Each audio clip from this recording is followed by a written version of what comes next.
You're listening to a CNA podcast.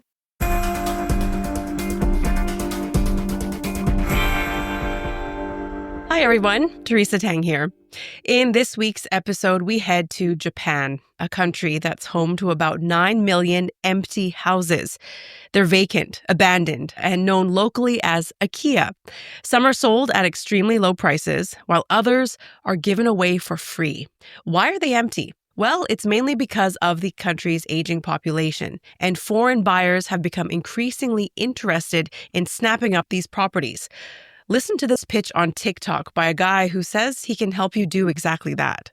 So this is an IKEA, and I'm going to show you step by step how to get a free or cheap abandoned house in Japan like this. The Nomura Research Institute estimates there are only going to be more akiya in the years to come, that these empty homes could account for about 30% of all homes in Japan within a decade. CNA's Michiyo Ishida stayed in one of these structures on assignment, and she joins me to talk about the phenomenon and the communities they're in. Hi, Michiyo. Hi. Hi, Teresa. Hi, always happy to talk to you. Okay, so these reports about akiya, they've been out for years. It's not a new phenomenon, but the scale of the issue, it seems to be increasing, right? Japan's population is not getting any younger. No, it isn't. And it's fast aging and the birth rate continues to fall. Now, to give you a big picture, a woman here is expected to give birth to 1.2 babies on the average as of 2023. This figure is expected to fall further. And those over 65, according to the latest data, is 29.3% of the population. It's expected to reach 35% by 2040. The population is falling since the peak in 2004. That means that there will be less homes in demand. And actually, Teresa, I'm one of those left with an extra home. I live separately from my parents, as all grown-up workers should. They died 5 years ago. I was their only child, but I didn't move into their home, nor did I decide to put it up for sale. I decided to leave it as I need it as my warehouse, as my current home has limited storage space. And, actually I do know of many friends who are in a similar situation. But the point is whether their vacated home is near the city or in the countryside, where there's a very small population. I have a friend in the countryside who demolished their parents' home that was in northern Japan because she could not let it stand to collapse one day. And, she's actually given up selling that piece of land. And there are those like me, if the vacated home is near the city, to hold on to it as it can serve as a storage space, and perhaps in the future I can rent it out. But I do have to pay property tax. However, it's not in the prime location, so it's cheaper than actually paying rental fee for a warehouse.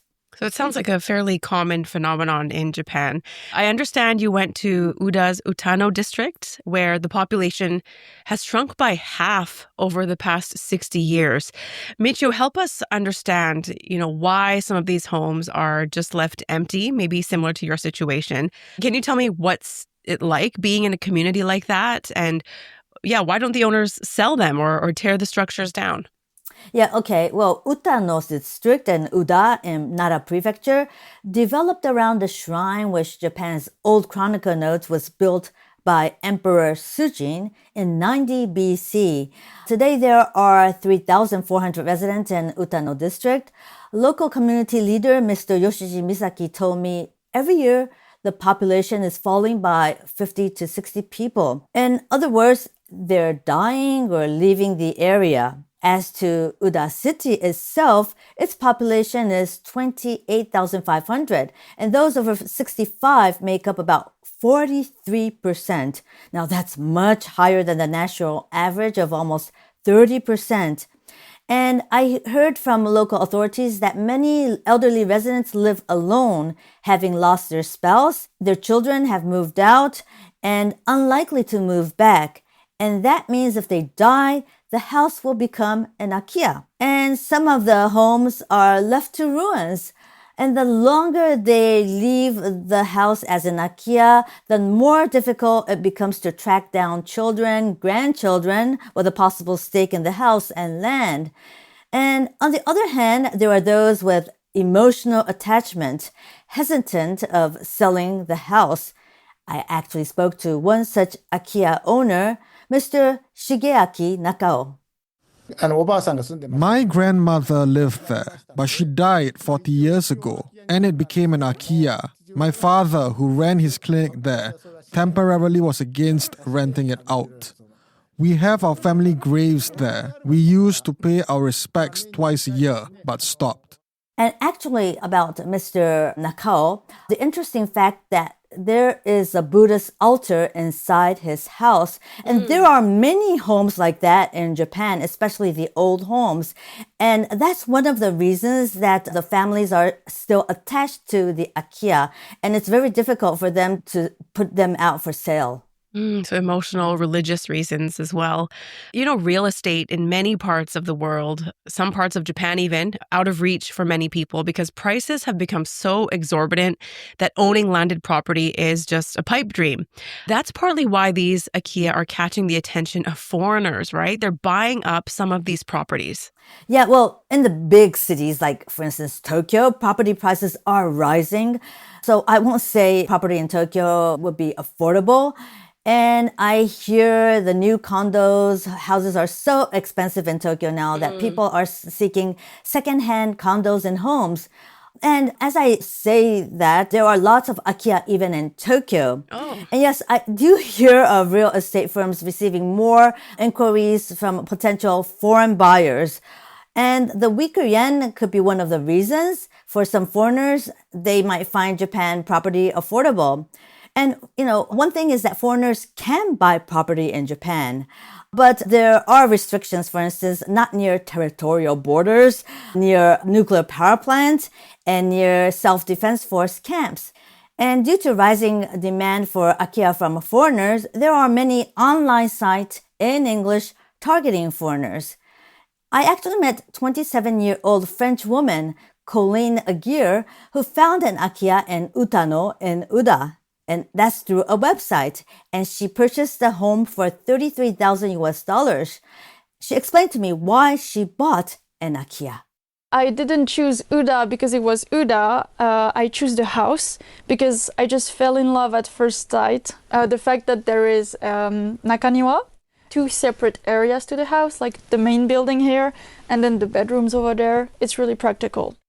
That is so amazing to find a French woman happily living in an akiya in the Japanese countryside. It's like a movie, Michiyo. Okay, so you had the chance to stay in a refurbished akiya. And from your report, it looked pretty nice, very spacious, very clean. But you did say it was fairly cold. Yes, well, it was very photogenic, I would say. And it had 7 rooms. For someone from Tokyo, it was so spacious. It was like a dream house. But the thing is, it's a typical Japanese wooden house built 50 years ago. It was cold, as you said, when I stayed in February, especially the coldest time of the year. And I was warned by local authorities beforehand that if I stayed there, it was going to be cold. So I brought with me my electric blanket. Oh, smart. Yeah, and that helped me keep warm, and I was able to sleep, thank goodness. Otherwise, I couldn't take my coat off inside the house, especially in the evening. And Uda City told me that it spent over $100,000 to renovate it. The city purchased the house from its former owner who wanted to sell it. And it was for $110,000, about, similar to the renovation price. And the purpose was to use it as a trial home for those who contemplated moving to Uda from outside the city, so they can experience trial stay of up to 7 days. And the renovated house opened for trial stay from October 2022. So that's one way officials are hoping to revitalize these communities and these structures by repurposing them, giving them a second life as maybe short-term accommodations. Can you tell us more about plans authorities have for the future of these structures? Okay, well, let me give you an example of Uda City again. Uda City set up an akiya bank. It's encouraging those who own property to register their homes for sale. The city commissions community leaders to go around to check on their community to identify such property and homeowners. Of the 1,000 akiya Uda has identified, they think that 40 are livable after renovation. The latest attempt is to identify single-family households occupied by senior residents.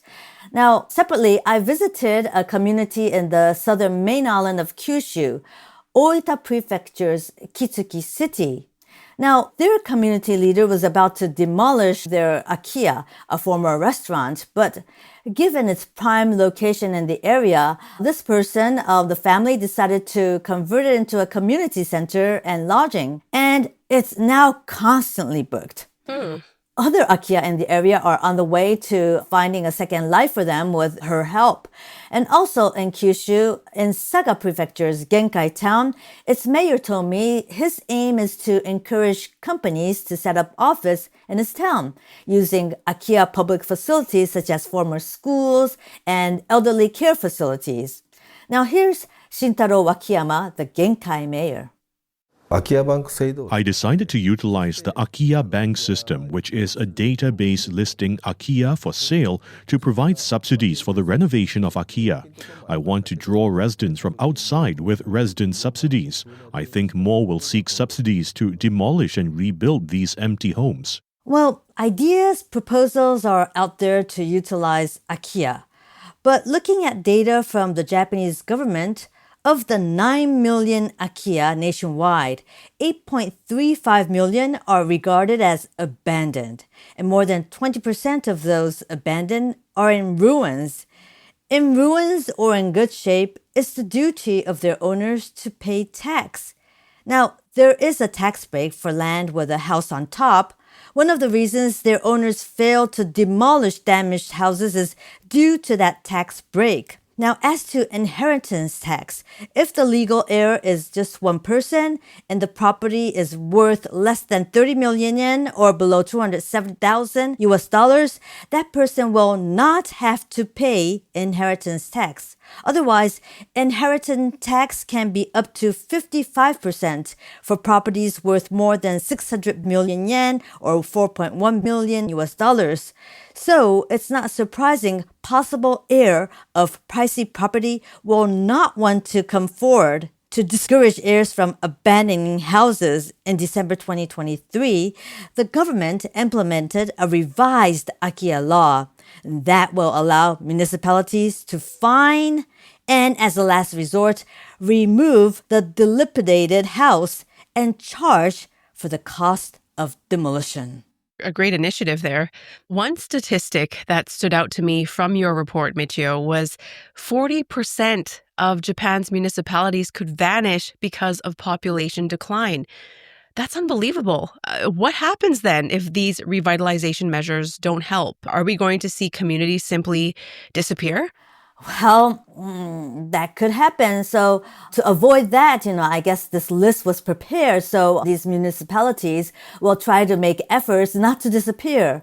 And there's a list of 744 municipalities likely to vanish by a private group of academics on population, was released in April 2024.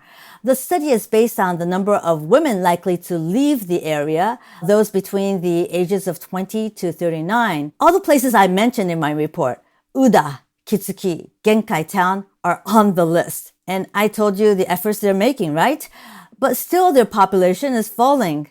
So the less populated, the less convenient life is becoming in the deep countryside as demand for shops, clinics, barbers, schools fall. The national government does subsidize rural development, and analysts say it's really up to the municipalities how best they can support a sustainable lifestyle that will encourage women to stay and raise a family. And it's important they can identify their strong industries in the area to create jobs too. Without jobs, people won't want to stay. And for example, Uda in Nara has traditionally a strong deerskin industry, deer leather. The local residents who I spoke to were actually not aware of their strong industry. And Genkai and Saga make good quality beef and strawberries. Kitsuki in Oita farm oysters, conger eel, citrus fruit, make tea leaves. And my thinking was from traveling all over Japan, perhaps They really need to be vocal about their strength, and that will be one way for their municipalities to survive. Yeah, it's a challenge, a very interesting story. My father's family's home is also sitting abandoned in Malaysia. So this story, Michiyo, gave me a lot of food for thought and thinking how this phenomenon is probably happening in places beyond Japan as well. Thank you so much for this. Thank you, Teresa, for having me. Head over to YouTube and CNA.Asia to find Michiyo's report. And also there are TV episodes of CNA Correspondent every Wednesday at 9:30 p.m. Singapore, Hong Kong time. I'm Teresa Tang. Thanks for joining me this week. The team behind this episode is Saya Win, Clara Ong, Tiffany Ang, Junaini Johari, and Craig Dale. Bye for now.